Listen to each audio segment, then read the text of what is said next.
Do you think if they do reach a deal, it's going to look at least somewhat similar to this Collins Mansion plan?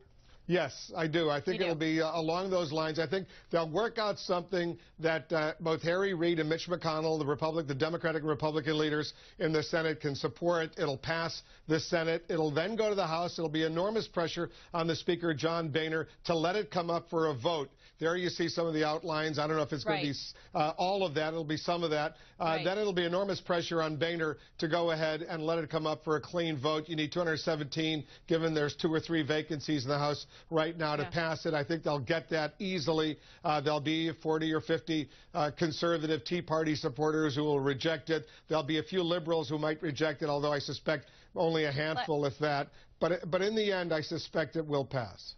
I want to get to something that John McCain referred to yesterday, talking about a key player in past budget fights who's been pretty much invisible in this one. Listen.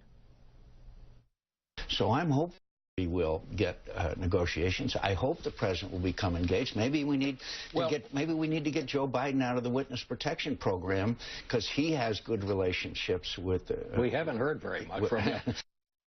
No Biden, Wolf? Is that part of the problem?